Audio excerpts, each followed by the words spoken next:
भारत एक ऐसा देश, एक ऐसा भौगोलिक स्थल जहाँ पर कई भाषाएं, दुनिया के सभी धर्मों की मौजूदगी, वन जंगल से आच्छादित हिमालय और उसकी श्वेत चोटियाँ, गंगा के उपजाऊ मैदान और उनकी रेगिस्तान, ये सभी भारत को विविधता से समृद्ध एक खूबसूरत देश तो बनाते हैं।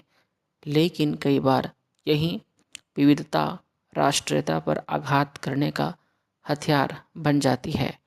महाराष्ट्र और दूसरे दक्षिण भारतीय राज्यों में क्षेत्रीय और भाषाई अस्मिता के नाम पर उत्तर भारत से गए प्रवासी नागरिकों और मजदूरों के साथ जिस प्रकार से सौतेला व्यवहार या निकृष्ट स्तर के नागरिकों जैसा व्यवहार हो रहा है और अभी तक होता रहा है।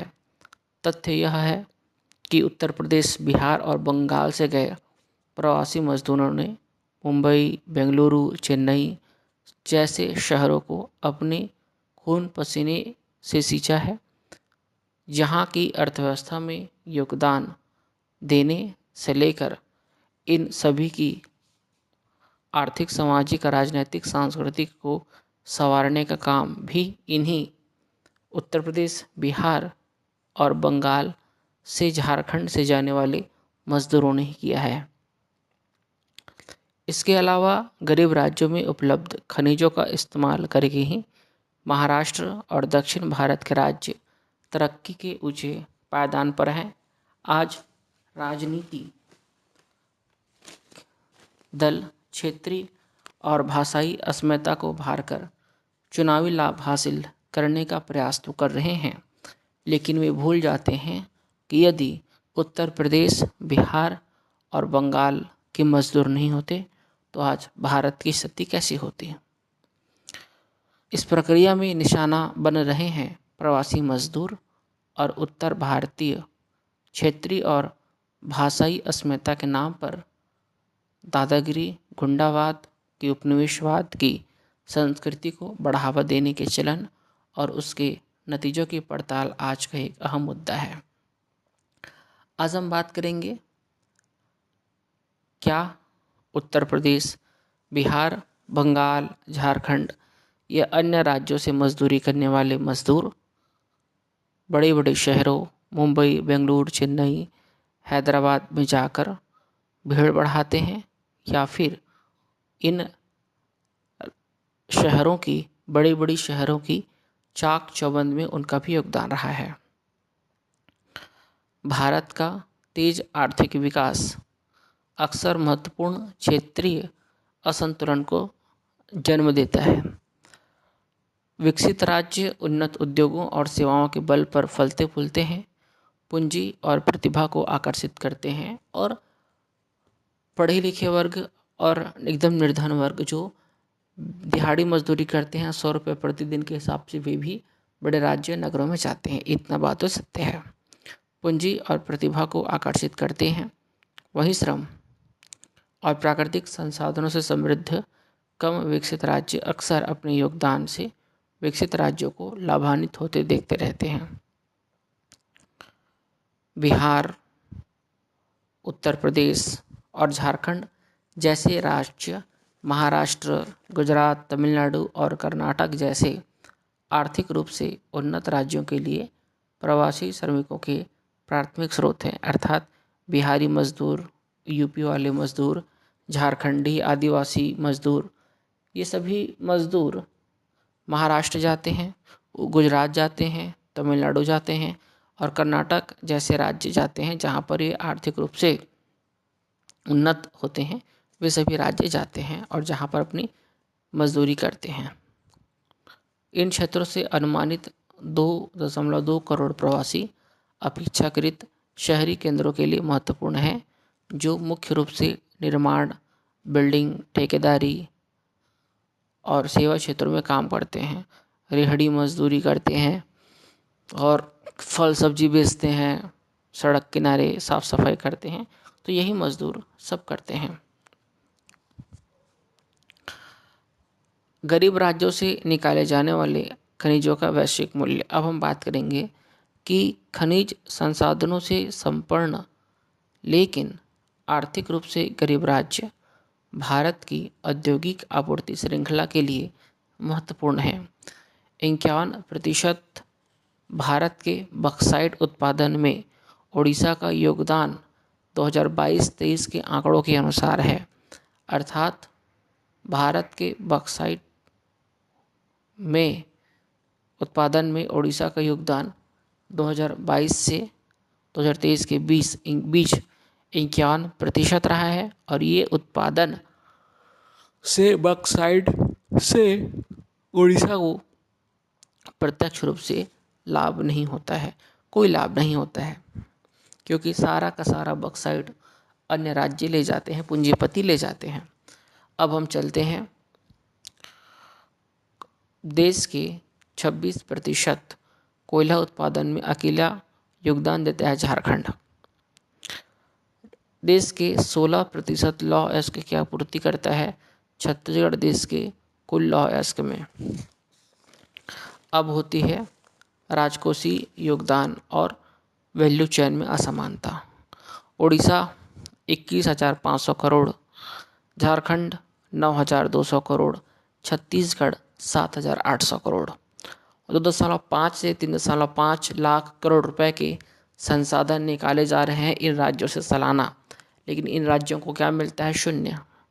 75% तक लाभ निजी कंपनियों या केंद्रीय राज्य को प्राप्त होता है, न कि खनन वाले राज्य को। 15 से 25% तक कम हो जाती है लेबर कास्ट प्रवासी श्रमिकों की उपलब्धता की वजह से, क्योंकि बिहार, यूपी, झारखंड, बंगाल से जाने वाले मजदूर भूखे पेट कम मजदूरी में भी, कम पैसों में भी काम कर लेते हैं। यदि कोई गुजराती मजदूर 500 रुपये में काम करेगा तो बिहारी मजदूर 200 रुपये में काम कर लेगा। 8 से 12% बढ़ जाती है प्रति वर्कर्स उत्पादकता भरोसेमंद और लचीली श्रम आपूर्ति की वजह से। भारतीय अर्थव्यवस्था की विकास कैसे हुआ है? 6.5 लाख करोड़ रुपए की गरीब राज्यों से प्राप्त जमा राशि विकसित राज्यों में निवेश की जाती है, तो 5,000 से 45,000 करोड़ रुपए का घाटा अपनी जीडीपी में उठाते हैं बिहार जैसे राज्य। अर्थात बिहार राज्य को हर साल अपनी जीडीपी में 5,000 से 45,000 करोड़ रुपए का घाटा उठाना पड़ता है। 65% एफडीआई देश का आकर्षित करते हैं देश के विकसित क्षेत्र महाराष्ट्र, गुजरात और कर्नाटक की सबसे ज़्यादा हिस्सेदारी है। ये सभी राज्य इतना ज़्यादा एफडीआई आकर्षित करते हैं। 45.31 लाख करोड़ रुपए है महाराष्ट्र की जीडीपी।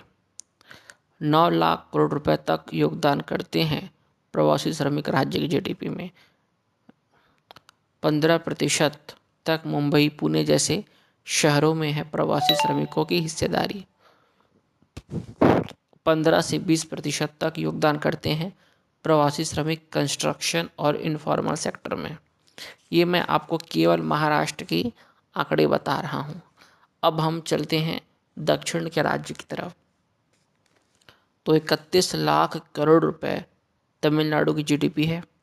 27.07 लाख करोड़ कर्नाटक की जीडीपी है। 4.6 से 6.9 लाख करोड़ रुपए जीडीपी में योगदान है। और प्रवासियों की संख्या 14 करोड़ से अधिक लोग अपने गृह जिलों से बाहर रह रहे हैं। एनएसएसओ सर्वेक्षण 2023 के अनुसार 8 से 12% योगदान करते हैं दोनों राज्यों की जीडीपी में प्रवासी श्रमिक कंस्ट्रक्शन, मैन्युफैक्चरिंग, सर्विसेज में काम करते हुए। तो 70% से अधिक उत्तरी और पूर्वी राज्यों से कुल प्रवासियों में से भारत के हैं। 10 से 15% औद्योगिक उत्पादन करते हैं भारत में। 2.8 से 4.2 लाख करोड़ रुपए तक औद्योगिक उत्पादन होती है। 1.3 लाख करोड़ रुपए से अधिक अपने घर भेजते हैं भारत में रहने वाले प्रवासी सालाना। तो 30% तक योगदान करती है रकम ग्रामीण घरेलू उपयोग में। अब हम बात करते हैं कि आखिर ये सभी राज्य बिहार, उत्तर प्रदेश, झारखंड, छत्तीसगढ़ और पश्चिम बंगाल ये सभी गरीब कैसे हुए। बिहार में, झारखंड में, बिहार तो झारखंड, बिहार और इन सभी राज्यों में तो पर्याप्त मात्रा में संसाधन थे, उसके बाद भी ये राज्य गरीब कैसे होते गए, हम इन्हीं चीज़ों को समझेंगे।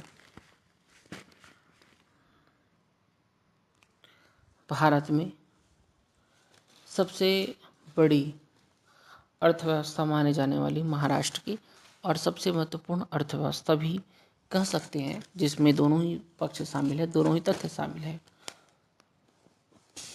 अब हम समझेंगे कि महाराष्ट्र, गुजरात, तमिलनाडु, राजस्थान, पंजाब, हरियाणा ये सभी राज्य इतना प्रगति कैसे कर गए। तो यूपी, बिहार, झारखंड, छत्तीसगढ़, पश्चिम बंगाल ये राज्य इतना पिछड़ कैसे गए। तो मुंबई की ऊंची इमारतों और चेन्नई की टेक पार्कों में बिहार, उत्तर प्रदेश और झारखंड के प्रवासी निर्माण, सफाई और वितरण करते हैं। वे भारत के तेजी से बढ़ते शहरों को ऊर्जा प्रदान करते हैं। 2024 के CMIE अध्ययन का अनुमान है कि वे महाराष्ट्र की GDP में 6.8 लाख करोड़ रुपए अधिक का योगदान करते हैं, लेकिन वे झुग्गी झोपड़ियों में रहते हैं, भेदभाव का सामना करते हैं और अक्सर बाहरी करार दिए जाते हैं। उनके भेजे गए धन से ग्रामीण परिवारों का गुजारा चलता है, फिर भी उनका अपना जीवन बहुत कम सम्मान या सुरक्षा हासिल कर पाता है। अर्थात मुंबई की ऊंची इमारतों और चेन्नई की टेक पार्कों में बिहार, उत्तर प्रदेश और झारखंड के प्रवासी निर्माण, सफाई और वितरण करते हैं। मुंबई की जो ऊंची ऊंची इमारतें हैं ना, यहाँ पर यूपी, बिहार, झारखंड के प्रवासी मजदूर काम करते हैं और साफ सफाई करते हैं। उन्हें ये जो प्रवासी मजदूर जाते हैं, तो 2024 में एक आंकड़े हैं CMI अध्ययन के जो अनुमान रिपोर्ट लगाया गया था, उस अनुमान रिपोर्ट के अनुसार महाराष्ट्र की GDP में 6.8 लाख करोड़ रुपए अधिक का योगदान करते हैं ये मजदूर, लेकिन वे झुग्गी झोपड़ियों में रहते हैं और उन्हें अक्सर मारपीट कर बाहर कर दिया जाता है।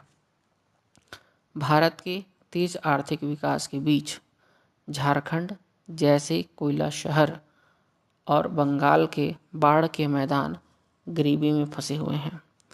इन दोनों ही राज्यों की सड़कें टूटी हुई है, नौकरियां कम हैं और गांव के लोग अपने अपने बच्चों को दूर भेजकर जीवन यापन कर रहे हैं। ये अन्याय नैतिक विफलता से कहीं अधिक है। भारत GDP रैंकिंग में ऊपर चढ़ रहा है, ये 2 भागों में विभाजित राष्ट्र भी बन रहा है। ध्यान दीजिएगा, बंगाल के बाढ़ के मैदान और झारखंड के कोयला शहर, इन दोनों की बदहाल है, स्थिति बहुत बदहाल है। झारखंड में कोयले तो निकल रहे हैं, आवागमन के कारण सड़कें टूटी हुई है, कोई विकास नहीं है, नौकरी नहीं है, वे अपने बच्चों को दूर भेजते हैं। ठीक वही हाल बंगाल के भी है।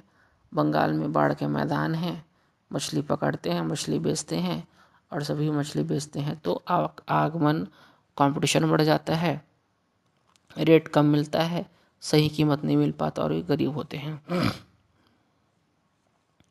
भारत अर्थव्यवस्था के क्षेत्र में और इनके जो बच्चे होते हैं, झारखंड, बंगाल, बिहार, यूपी, ये अपने बच्चों को छोटी छोटी उम्र में भी ज़्यादा पढ़ाई लिखाई न करके दूसरे राज्यों में भेज देते हैं काम करवाने के लिए, 4 पैसा आ जाएगा।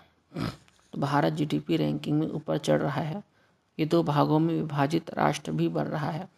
दक्षिण और पश्चिम आगे बढ़ रहे हैं, तो दक्षिण भारत और पश्चिम भारत आगे बढ़ रहे हैं, उत्तर भारत और पूर्व पीछे छूट रहा है।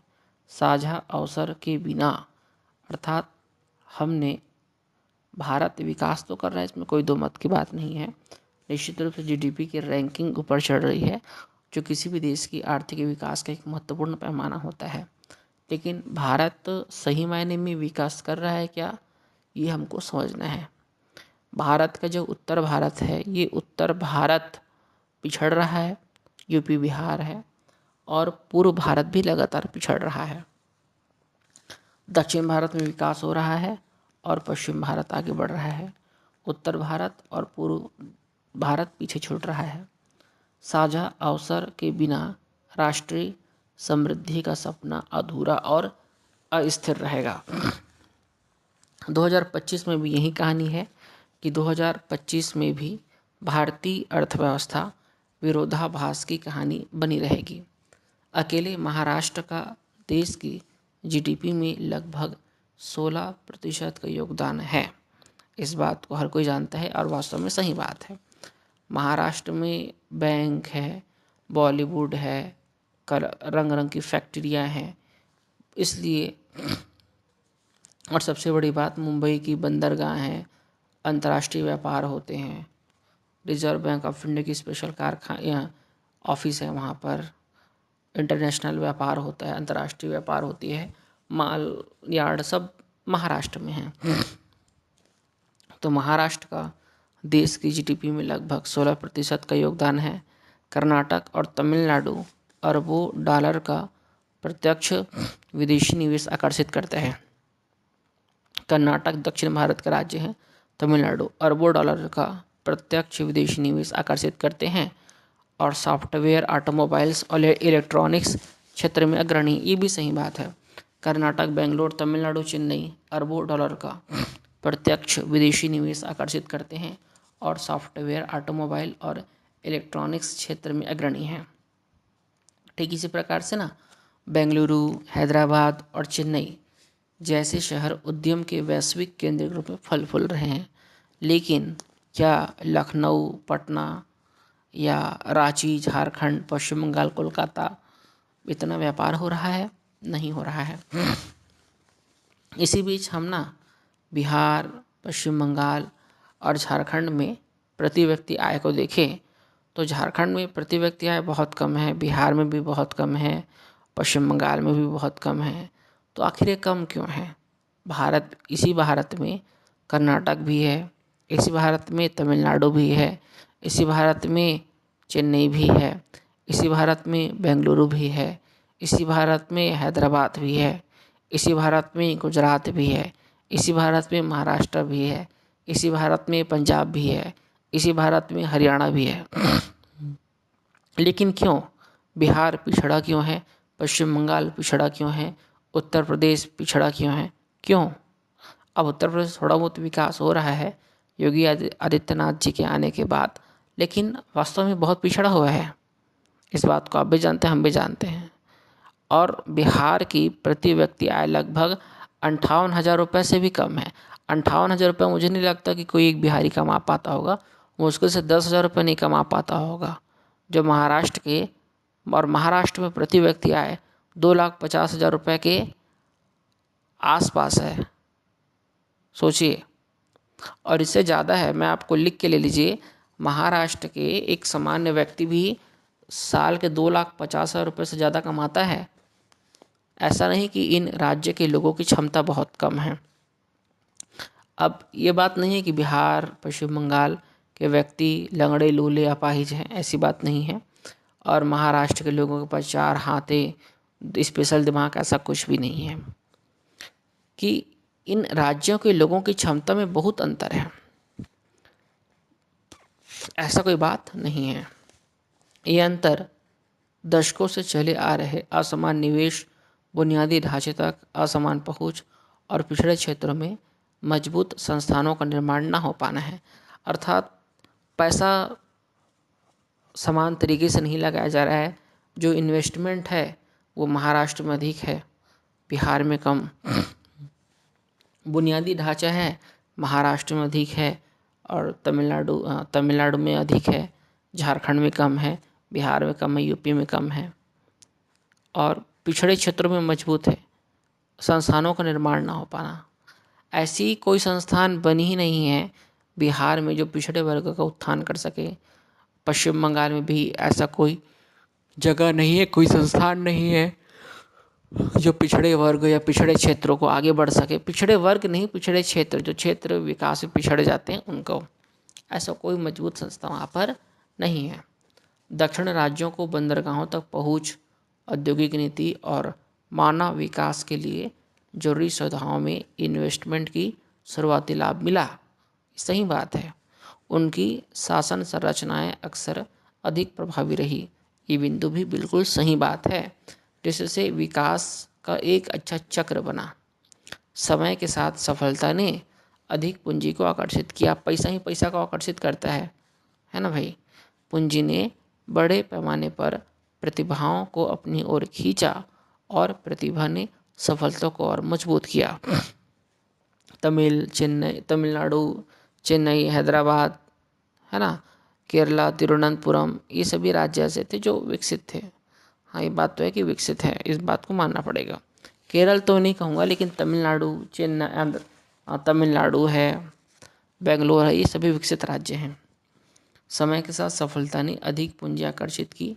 पूंजी ने बड़े पैमाने पर प्रतिभाओं को अपनी ओर खींचा और प्रतिभा ने सफलता को और मजबूत किया।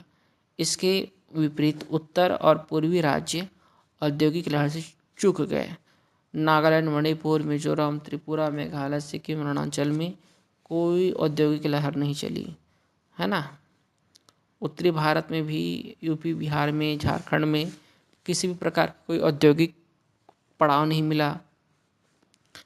कनेक्टिविटी बहुत ख़राब था, खराब प्रशासन थी, राजनीतिक अस्थिरता के बोझ के तले कभी ये दुनियादारी, आरजेडी, जनता दल, ये है ना, जेडी, जदयू, आरजेडी वगैरह के सब वहाँ पर शासन रहा, तो सभी अपने अपने तरीके से शासन करते रहे। खनिज उत्पादक राज्यों में ये असमानता सबसे ज़्यादा दिखती है। झारखंड, छत्तीसगढ़, उड़ीसा कोयला, लोहा, बॉक्साइट से समृद्ध है। ये बात सर्वविदित है कि झारखंड, छत्तीसगढ़ और उड़ीसा कोयला, लौह बॉक्साइट से समृद्ध है, लेकिन वैल्यू एडिशन शून्य है। आपको समझ आ रहा है कि खनिज उत्पादक राज्यों में ये असमानता, भेदभाव सबसे ज़्यादा दिखती है। झारखंड, छत्तीसगढ़ और उड़ीसा में कितना कोयला निकलता है, बॉक्साइट निकलता है, लौह निकलता है, लेकिन छत्तीसगढ़, झारखंड और उड़ीसा से निकलने वाली कोयला, लौह और बॉक्साइट का कोई भी फ़ायदा झारखंड, उड़ीसा या छत्तीसगढ़ को नहीं मिल पाता।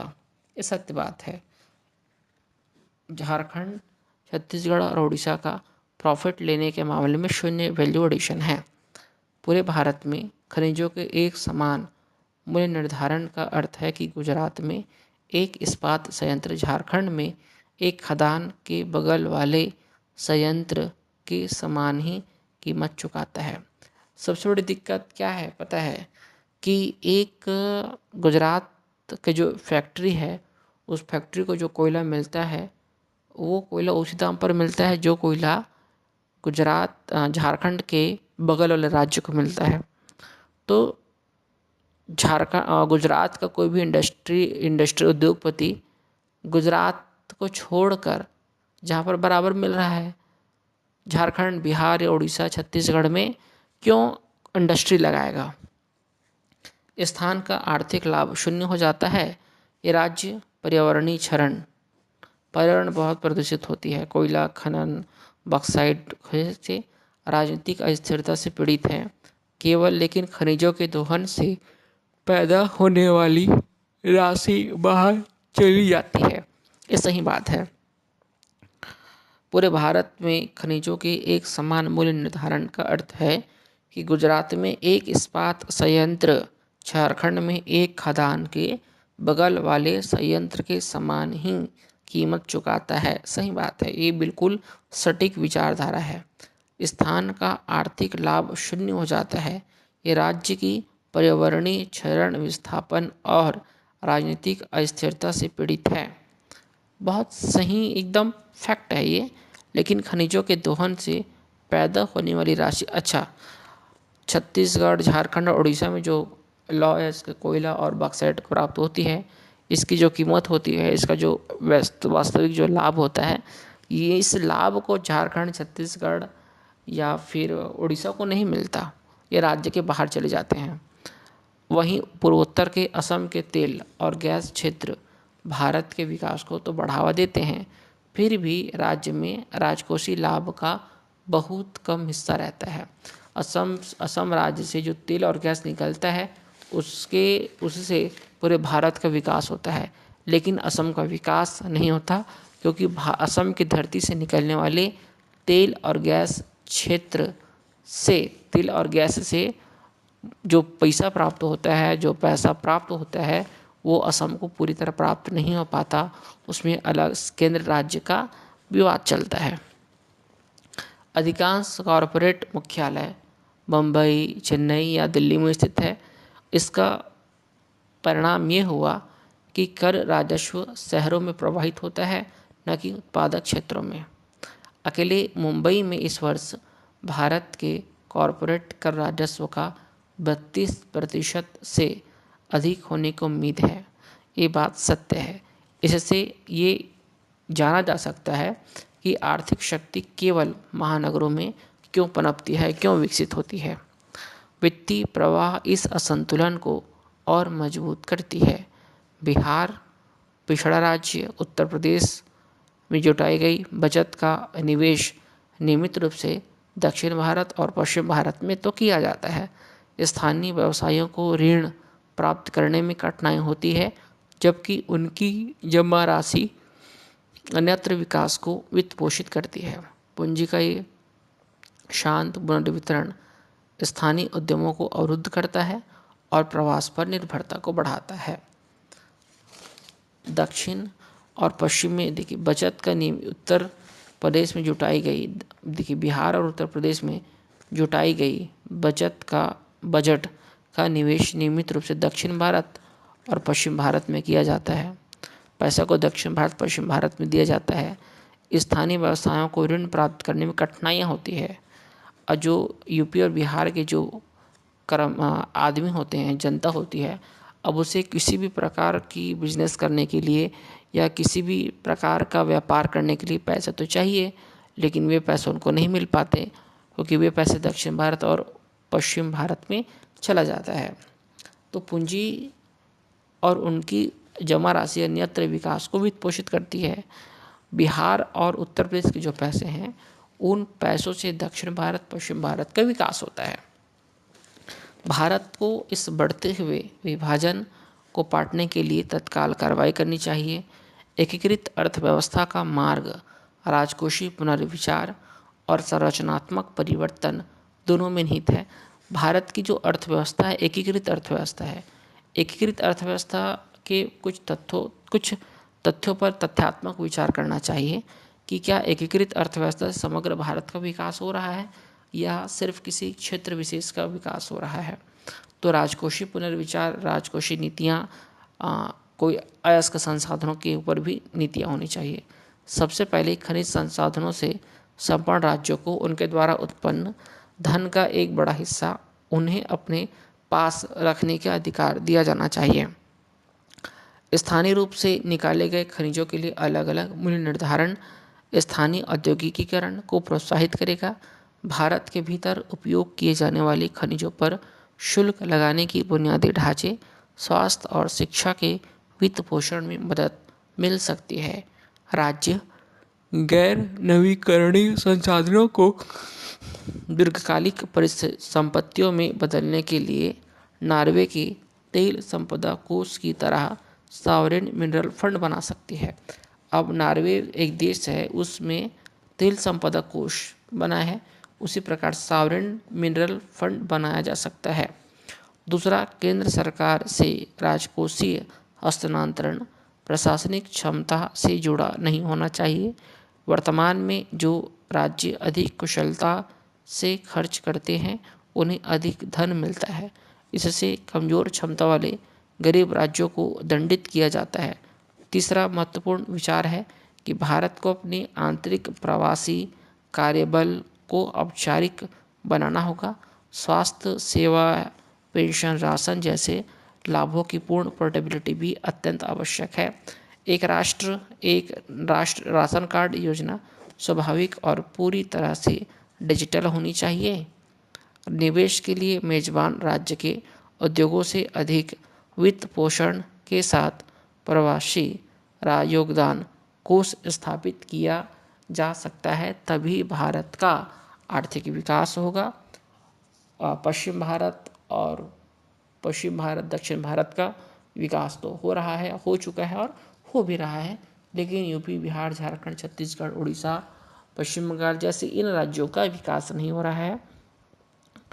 हमें इन चीज़ों को सोचना है। तो यह वीडियो आपके अर्थव्यवस्था, भारतीय अर्थशास्त्र और भारतीय अर्थव्यवस्था के खंड में अत्यंत उपयोगी है। ये आपकी मुख्य परीक्षा, प्रारंभिक परीक्षा या एकल परीक्षा, एसएससी सीजीएल से लेकर जो आंकड़े अब मैंने आपको बताया है वीडियो में, सभी आंकड़े बिल्कुल भारत सरकार द्वारा मान्यता प्राप्त है।